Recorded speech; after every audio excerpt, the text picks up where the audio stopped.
a guy who needs no introduction, Hall of Famer, great player, multiple-time NFL MVP with the Houston Oilers, Heisman winner, University of Texas, and led the John Tyler Lions to a state championship in 1973. I saw Earl last night. Earl, welcome. How you doing, man? Oh, thank you very much. Good to Tyler, East Texas, is always anxious to hear from you. Earl, I saw you last night at the media party. Yeah, I didn't know you. You were dressed out. Well, I know. I try not to do that very often, Earl. What can I say? Me too. I wear those kind of clothes like I had on last night to the church. This is most of my style right here. And you know the funny thing? I only wear socks when I go to church and when I wear cowboy boots. And last night I put on those slippers. Yeah. Stepped out there. I said, my goodness. And that wind blew right through that suit. I said, whoa. It was plenty cold. Because I stayed in the hotel room all day yesterday. But, man, it's cold. Earl sausage was on display last night. Folks were eating it up. Earl, the Pittsburgh Steelers are here. And I guess you know a little something about those guys. They're auctioning this thing off. Remember those guys, the steel curtain? The steel curtain was nothing like them. I played against them all, and unfortunately, they won. But it's the good football players, and I think one thing, as Joe Green say, when you play against the steel curtain, Pittsburgh Steelers, if the best don't meet the best, nobody know who the best is. Did you? And they was better than me 2 times in a row. No, maybe they scored more points that day. Yeah. They was better. Well, did you guys?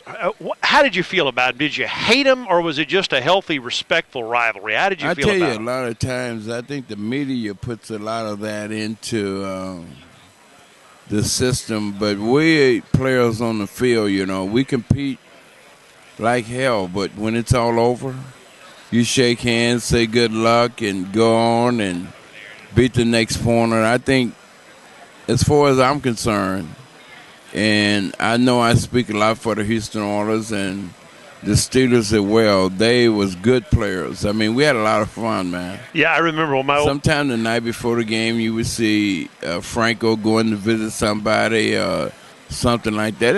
It's fun, but it's great to compete. Just my old friend Mark Oristano's here. He was on the Oilers Network back in those days in the 70s. How you doing? And I remember the night. In fact, you guys were on the air, and Earl, that Monday Night Football game against the Dolphins.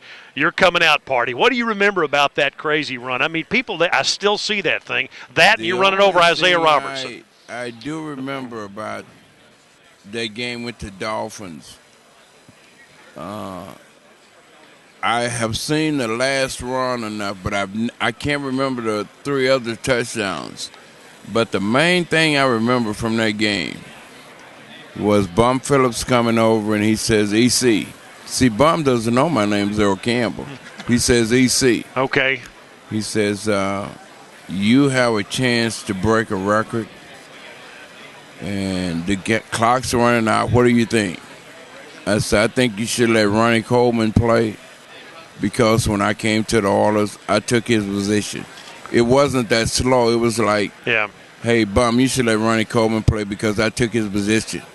So Ronnie played. I didn't set the record, and Bum Phillips says, really, you don't want that? I said, no, let Ronnie play. Wow. All right, today's National Signing Day. Yes, sir. Remember back to that day. Now, you knew where you were going, but you were as recruited as anybody ever. I mean, what was that decision like for you, Texas or Oklahoma? What was that like for you? Well, I was semi-leading towards Texas, and I had told Darrell I was going to Texas. He said, well, if you're coming here, why do you have to go visit Oklahoma? I said, well, I gave Barry Switzer my word, and I really did. And when I got up there, things kind of got to looking better than a T-shirt. See, I went to a lot of these college visits to get T-shirts. I like that name they had on them. And he tried everything he could to keep me from going. And I said, no, I promised Barry and I'm going. And when I came back, Ken Dabbs and Roy were standing there in the DFW airport, and Coach Roy and him said, well, what do you think? I said, I gave you my word, I'm coming to Texas. But I had a big old OU T-shirt on. So it was good. And some things happened personally, and I asked God to help me out, and I went to Texas, and I honestly believe that was the greatest decision I ever made. Funny story before we let you go, and we appreciate you stopping by. Yes. We do the Robert E. Lee and John Tyler football games on the radio. Your nephew Austin, Tim's son, plays for Robert E. Lee. I'm kidding with him during the football season. I said, okay, let me get this straight. Your name is Austin, and you live in Tyler. Earl's son is Tyler, and he lives in Austin. What's going on? What's going on with that? Well, when my son was born, I wanted to name him Country because I thought he would be a great country singer because I love country music. My wife said no. And I said, well, how about Tyler? So I think Tim kind of competed with me, but they both are very good men, very outstanding men. My son Tyler, he runs Earl Campbell Meat Company, and I kind of come in every now and then.